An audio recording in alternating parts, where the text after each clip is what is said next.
우리에게 주신 하나님의 말씀 이제 한번 읽도록 하겠습니다. 마태복음 13장 31절에서 32절까지 말씀인데요, 신약 성경 22쪽쯤에 있습니다. 마태복음 13장 31절과 32절까지 말씀, 우리 한 목소리로 다 같이 함께 읽도록 하겠습니다. 시작. 또 비유를 들어 이르시되 천국은 마치 사람이 자기 밭에 갖다 심은 겨자씨 한 알 같으니 이는 모든 씨보다 작은 것이로되 자란 후에는 풀보다 커서 나무가 되매 공중의 새들이 와서 그 가지에 깃들으니라. 아멘. 이번 주일이 미라클 메이커 여러분들과 함께한 지 1년이 되는 날입니다. 1년. 지난 2025년 1월 12일 주일에 제가 포항 장성교회 교육부 총괄과 청년부 담당 교육자로 부임하여 여러분들을 만났으니까 오늘이 1월 11일이잖아요. 거의 딱 함께 한 지가 1년이 되는 날입니다. 오래 한 것 같아요. 1년보다 더. 그때 제가 여호수아서 1장 1절에서 18절까지 말씀을 본문으로 해서 함께 세상을 향해라는 주제로, 그 제목으로 말씀을 전했습니다. 지난해인 2025년 우리 장성교회 청년부 미라클 메이커의 주제 비전이 무엇인지 아십니까? 여호수아서 1장 9절을 말씀을 주제로 해가지고 On the road, 세상을 향해 였습니다. On the road, 우리말로 번역하면 길 위에 서다로 약간의 의역이지만 번역할 수 있죠. 2026년 우리 새내기들도 있고 하니까 잠시 제가 설명을 좀 드리면 On the road, 이 On the road는 저의 신학적 그리고 목회적 모토입니다. 우리의 인생은 길 위를 걷는 나그네의 여정이요 순례자의 여정입니다. 하나님의 말씀인 성경성 인물들, 오늘 우리 미라클 메이커라는 미라클 제너레이션이라는 찬양을 불렀는데 그 속에 나왔던 모든 성경의 인물들 역시 하나님과 함께 길 위에 곧 세상에서 하나님의 백성으로 살아냈고, 우리의 구원자 예수님 역시 이 땅에서 길 위를 걸으셨습니다. 우리 그리스도인들은 높은 성벽을 쌓고 그 성 안에 머물러 있는 자들이 아닙니다. 성에서 나와 길 위에서 하나님의 도우심을 간구하고 예수님과 함께 걸어가는 자들입니다. 그리고 우리에게도 너무 소중한 미라클 메이커 공동체를 주셨으니 우리가 함께 성에서 나와 하나님의 도우심을 간구하고 하나님께 함께 걸어가는 것이 우리의 정체성입니다. 그렇게 함께 하나님께서 정복하라고 명하신 가나안이라는 이 세상을 향해 함께 가자고 제가 말씀을 드렸습니다. 1년 전에. 2026년 우리 공동체의 비전은 On the road는 바뀌지 않습니다. On the road, 말씀을 들고입니다. 세상을 향해 나아가야 하는데 그냥 덜렁덜렁 나가면 될까요? 오케이, 세상을 향해 가자. 덜렁덜렁 나가면 될까요? 안 될까요? 안 됩니다. 그냥 덜렁덜렁 나가다가 세상의 풍조에, 우리 새내기들 세상의 풍조에 이제 몰아칠 거거든. 휩쓸려 가지고 하나님의 백성이라는 정체성을 잃어버리고 낭패당하기에 십상입니다. 무기를 들고 나가야 합니다. 우리의 무기는 무엇입니까? 바로 말씀입니다. 에베소서 6장 13절에서 17절 말씀을 제가 읽어보겠습니다. 전신갑주를 취하라는 하나님 예수 그리스도의 명령이 기록된 말씀인데요, 그러므로 하나님의 전신갑주를 취하라.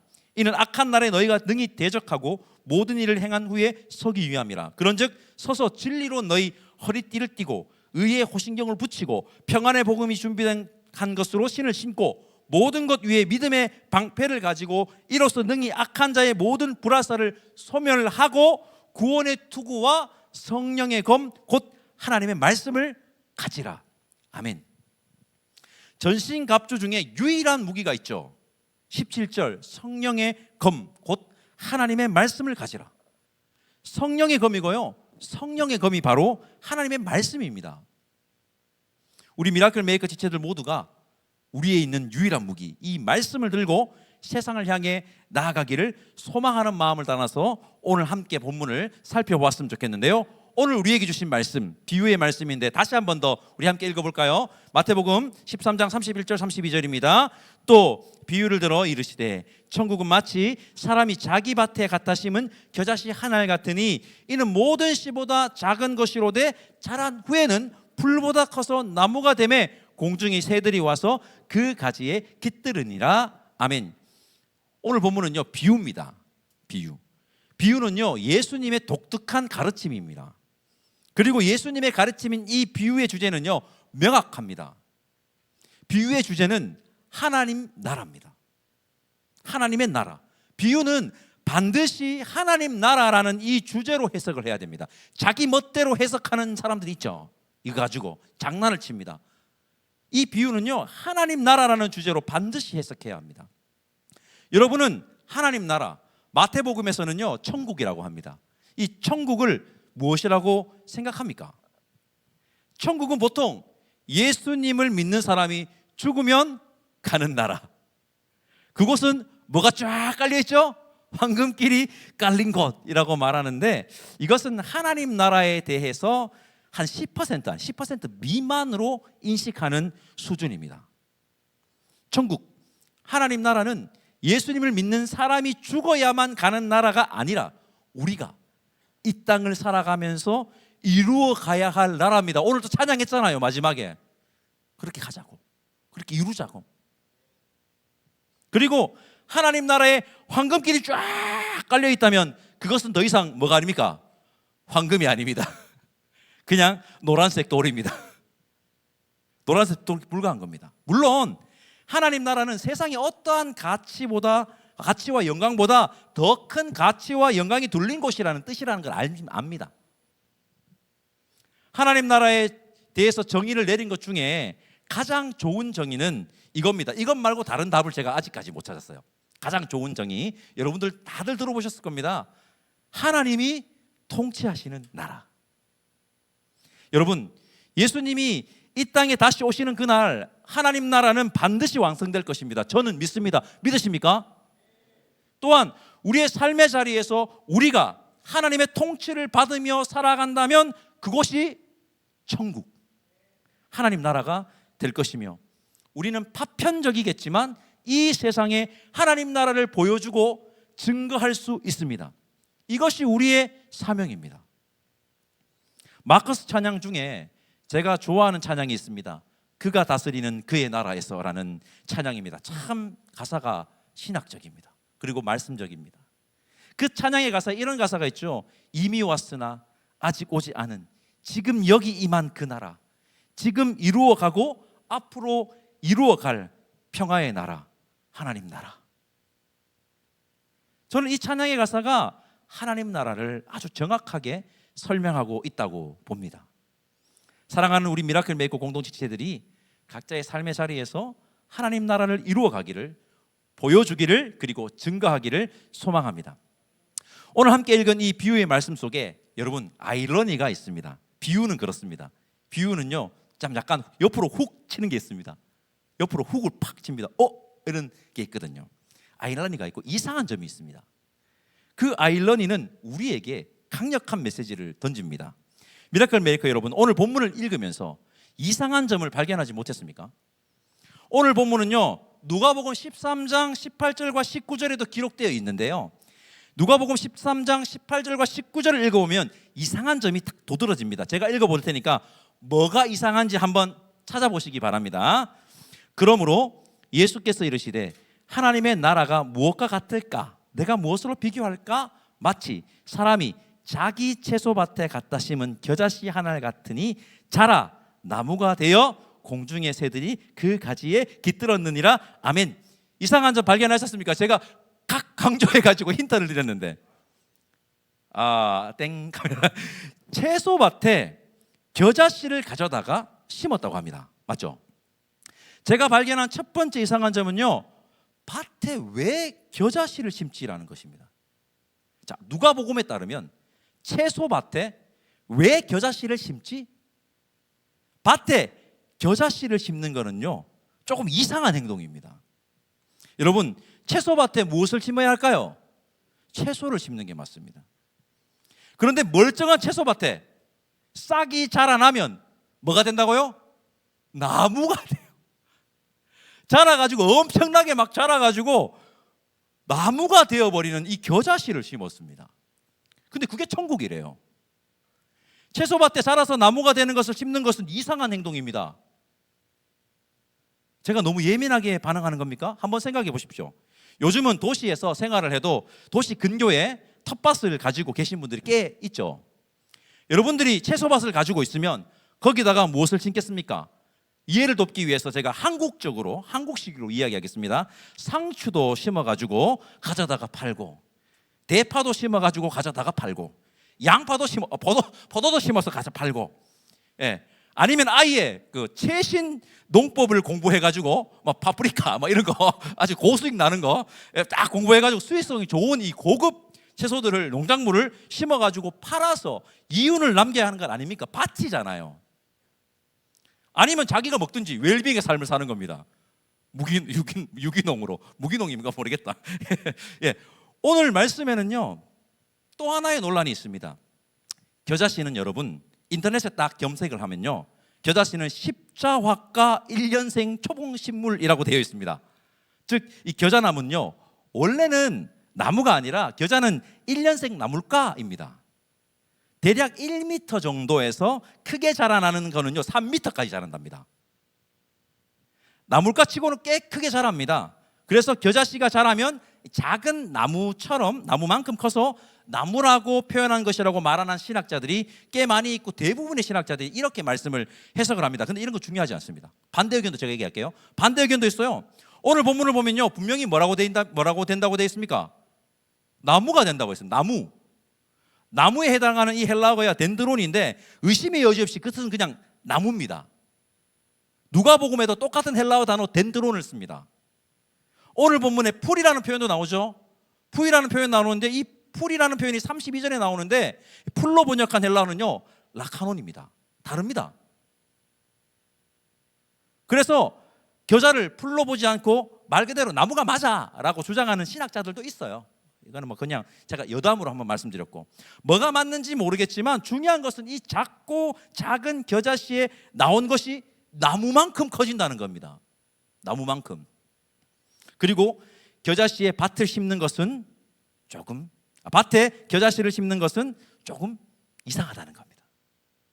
분명한 것은 땅에 심겨 자란 겨자나무에 누가 옵니까? 공중의 새들이 와서 깃들어서 쉴 수 있다는 겁니다. 그것이 하나님 나라야 라고 예수님은 비유로 말씀하고 있습니다. 저는 오늘 말씀을 준비하면서 겨자씨에 대한 논란을 살펴보던 중에 깨달은 것이 하나 있어요. 여러분 겨자씨는 다년생이 아니라 1년생이라고 합니다.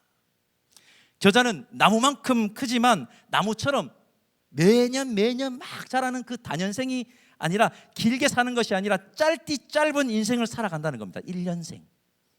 이것이 우리의 인생 아닙니까? 우리의 인생. 우리는 짧은 인생을 살아갑니다. 그러나 우리는 그 짧은 인생의 여정 가운데 새들이 힘을 얻을 수 있는 겨자나무가 되어서 하나님 나라를 이루고 보여주고 증거하며 살아가야 한다는 겁니다. 미라클 메이커 여러분, 채소밭에 나무처럼 또는 나무가 되어 겨자씨를 심는 것은 이상한 아이러니라는 것을 기억해 주시고 제가 발견한 이상한 점 두 번째를 말씀드리겠습니다. 겨자씨가 싹을 틔워 나무가 되어 새들이 깃들어 힘을 얻는 것이 하나님 나라야 라고 오늘 본문의 비유 이야기가 우리에게 말하고 있는데 여러분 천국이 하나님 나라가 어디에서 싹을 틔우죠? 땅에서 싹을 탁 틔우고 나온다는 겁니다. 땅에서 자라난다는 겁니다. 이상하죠? 이상하지만 이것은 매우 중요한 의미를 가집니다. 하나님 나라는 우리가 살아가는 이 땅과 접점을 가지고 있음을 말하는 겁니다. 그저 하늘에 있는 저 멀리 있는 그런 나라가 아니라 추상적인 그런 공간이 아니라 우리의 땅, 우리의 삶과 접점을 가지고 있음을 말하는 겁니다. 저는 이 말씀을 묵상하면서 이렇게 생각을 했습니다. 밭에 뿌려진 전보다 더 작은 이 겨자씨 정말 작습니다. 밭에 뿌려진 전만한 이 겨자씨, 이것이 세상 속에 흩뿌려져 있는 우리가 아닐까. 더 정확하게 말하겠습니다. 밭에 뿌려진 전만한 이 작은 겨자씨, 이것이 세상 속에 흩뿌려져 있는 하나님의 말씀을 들고 있는, 하나님의 말씀을 품고 있는 우리가 아닐까. 우리가 아닐까. 저와 여러분은 자기 밭, 즉 뭡니까? 하나님의 밭이죠. 하나님이 지으신 이 세상에 뿌려진 겨자씨들, 하나님의 말씀을 들고 품고 있는 겨자씨들입니다. 세상의 가치와 기준으로는 밭에는 당연히 수익성 좋고 돈 잘 벌 수 있는 고급 나무를 심어가지고 이윤을, 일본 말을 잘 써서 죄송합니다, 이빠이 남겨야 됩니다. 그렇지 않으면 뭐라 합니까? 바보 소리를 듣죠. 그런데 밭에 무엇이 올라옵니까? 겨자나무가 땡 올라오는 겁니다. 겨자나무가 갑툭튀 밭에 갑자기 느닷없이 겨자나무가 툭 올라오는 겁니다. 그것을 보고 세상 사람들은 뭐라고 할까요? 뭐야 저거? 밭에 누가 저런 걸 심었어? 저거 뭐야? 하지 않겠습니까? 그러나 그 나무는 자라서 공중의 새들이 깃들어서 쉬어갈 수 있는 보금자리가 되는 것입니다. 이것이 우리가 추구해야 할 가치입니다. 말씀의 가치입니다. 그리고 이렇게 살아가는 삶이 하나님 나라를 이루어가는 삶이라고 저는 확신합니다. 성경은 오늘 말씀을 통해서 이것을 우리에게 말하고 있습니다. 다시 한번 말씀드립니다. 하나님 나라는 멀리 있는 것이 아닙니다. 하나님 나라는 우리의 삶과 연결되어 있고요, 접점을 가지고 있습니다. 땅에서 싹을 틔웠다니까요. 미라클 메이커 여러분, 대부분의 신학자들이 말한 것처럼 겨자는 1년생 나물가입니다. 우리의 인생 아닙니까? 그렇게 여러분 중요한 거예요.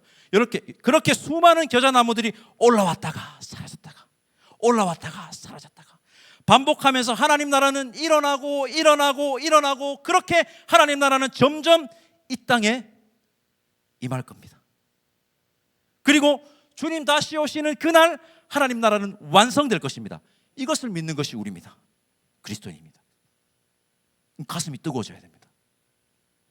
저 여러분은 세상에 뿌려진 말씀을 품은, 말씀의 가치를 품은 겨자씨들입니다. 그곳에서 싹을 틔워서 자라야 합니다.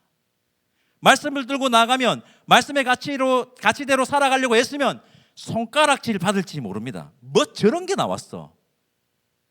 저런 게 올라왔냐고 지금 밭에. 저거 빨리 뽑아라고 야단을 떨지도 모릅니다. 세상은 야단을 떨 수도 있어요. 저거 빨리 뽑아라고 저거. 그러나 우리는 세상의 가치가 아닌 하나님의 가치, 말씀의 가치를 붙들고 굳건하게 자라서 나무가 되어야 합니다. 그렇게 나무로 자라 지쳐있는 자들이 쉬어갈 수 있는 쉼을 제공하는 자들이 되는 것이 우리가 이 세상에 하나님 나라를 이루어가고 보여주고 증거하는 것입니다. 예수 그리스도가 이 땅에 우리의 빛이라고, 이 땅에서 우리가 보여줘야 할 하나님 나라라고 저는 감히 말해봅니다. 여러분, 한 가지 사실 더 알려드릴게요. 겨자나무는요 볼품이 없습니다. 제가 오늘 이 포스터를 딱 보고 말씀을 준비하는데, 야, 포스터 정말 잘 뺐다 이런 생각이 들었어요. 저 나무 저기 볼품 있습니까? 뭐 저런 식으로 좀 볼품이 없을까요? 볼품이 없어요. 제가 이스라엘 성지순례를 못 가서 직접 다 보지는 못했지만, 이스라엘 성지순례 다녀온 분들이 이구동성으로 뭐라고 얘기하냐면요, 겨자나무 그거 진짜 그 볼품 없더라 이렇게 얘기합니다. 우리 모두 외형은 그렇게 화려하지 않아도 공중의 새들이 깃드는 많은 이들에게 진정한 쉼을 제공해 줄 수 있는 겨자나무들이 다 되어서 하나님 나라는 이런 곳이야라고 말해주는 순례자의 삶을 살아가면 좋겠습니다. 우리 공동체에 유치원이나 어린이집 선생님들 계시죠? 우리 손 들어 보실 수 있습니까? 유치원이나 예 보입니다. 예. 유치원이나 어린이집 선생님들은 아마 다들 아실 겁니다. 아주 유명한 동화책이 있습니다. 일본 작가인 다다 히로시가 쓴 동화인데요, 사과가 콩이라는 책입니다. 아이들을 키우는 집에는요 필수 책일 만큼 아주 유명한 베스트셀러, 인터넷에 검색하니까 밀리언셀러라고 되어 있더라고요. 동화책입니다. 한번 검색해 보셔서 한번 보십시오.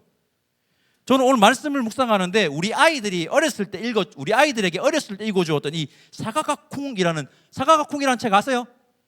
사과가 쿵이라는 책이 딱 떠올랐습니다. 첫 장은 이렇게 시작합니다.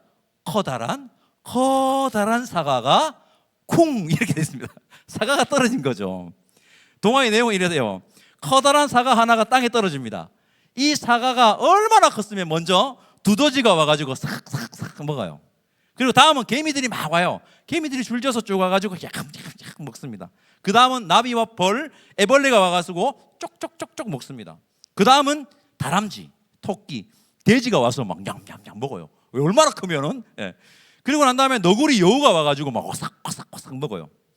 그리고 난 다음에 악어도 와서 먹고요, 사자와 곰도 와서 먹습니다. 끝으로 누가 오느냐? 한 덩치 하는 기린과 코끼리가 와가지고 막 우족우족 막 날름날름 먹습니다.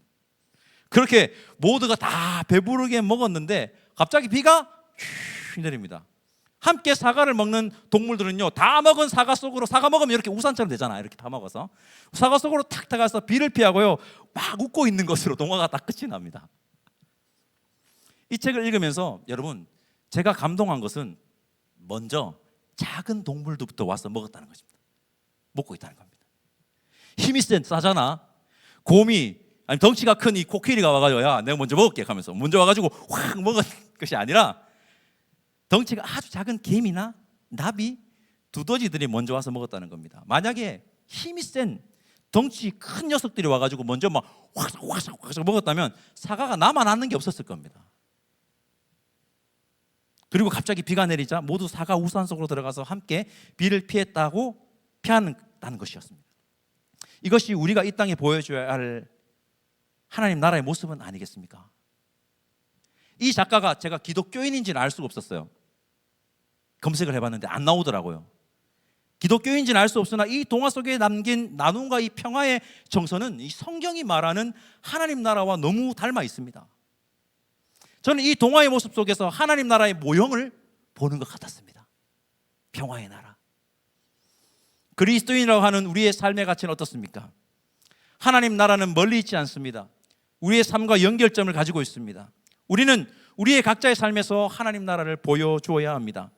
밭에 심긴 겨자씨처럼 자라서 새들이 깃드는 나무가 되어야 합니다. 다시 말해 하나님이 창조하신 자기 밭, 세상을 향해 나아가 그곳에서 말씀을 들고 딱 나가서 말씀의 가치를 품은 겨자씨가 되어서 싹을 탁 틔우고 겨자나무들이 되어야 합니다. 지쳐있는 자들이 쉬어갈 수 있는 겨자나무들이 되어야 하는 겁니다. 여러분들을 보고 아무 쓸모없다고 밭에 무슨 나무냐면서 손가락질하는 자들이 있을 수 있습니다. 우리 새내기들 있습니다. 가면 충격받습니다. 있을 수 있습니다. 하면서 교회는 별로 다르나 하면서 이렇게 할 수 있습니다. 밭에 어디 저런 게 올라와서 웬 난리냐면서 비난할지는 모릅니다. 그러나 저는 이것이 그리스도인의 삶이라고 확신합니다. 세상의 가치에는 이상해 보이지만 하나님의 가치로, 말씀의 가치로 무럭무럭 자라 이윤을 남기고 이익을 많이 남기는 것보다 새들이 쉬어가는, 즉 지쳐있는 희망이 없는 사람들이 예수님을 통해서 희망을 얻고 힘을 쉴 수 있는 그 쉼을 제공하는 나무들이 되는 것. 여러분, 이 땅에 오셔서 성육신 하시어 우리와 같이 이러한 삶을 살아가신 우리의 삶의 모범이 되신 분이 계십니다. 누구십니까? 바로 우리의 구원자 예수 그리스도, 예수님이십니다. 이런 표현이 적절할지 모르겠지만 그분은 세상이 보기에 참 바보처럼 사셨습니다. 설교자와 신학자들이 예수님을 종종 이렇게 표현합니다. 바보 예수라고. 저는 이 표현이 너무 좋습니다. 우리 미라클 메이커 공동체 모든 지체들 역시 누가 뭐라 해도 세상 속에 흩뿌려진 말씀을 품은, 말씀의 가치를 품은 겨자씨들이 되어 세상에 싹을 틔워 자라 큰 나무가 됩시다. 다시 말해 말씀의 가치로 삶을 살아가는, 당장의 유익과 이익을 쫓아가는 것이 아니라 무엇이 말씀의 가치에 합당한지를 고민하며 살아가는 그래서 때로는 아이고 이 바보야 라는 소리를 들을지라도 말씀을 들고 살아가는 자들이 다 되면 좋겠습니다. 우리 기독교는 위기라고 아우성입니다. 저는 우리 기독교가 다시 한번 on the road, 길 위에 서서 겨자나무의 모습을 보여줄 때 그 위기를 극복하고 진정한 부흥의 역사를 경험할 것이라고 확신합니다. 이 사실을 믿고 하루하루 삶을 살아가는 세상 속의 겨자나무들이 다 되면 좋겠습니다. 우리에게 펼쳐진 2026년 한 해 우리가 품을 비전은 on the road, 말씀을 들고입니다. 앞에서 소개해드린 제가 좋아하는 찬양, 그가 다스리는 그의 나라에서의 가사를 한 번 더 읽는 것으로 설교를 맺은 말을 대신하도록 하겠습니다. 이미 왔으나 아직 오지 않은 지금 여기 임한 그 나라, 지금 이루어가고 앞으로 이루어갈 평화의 나라, 하나님 나라, 세상 속에 말씀을 품은 여자나무가 됩시다. 기도하겠습니다.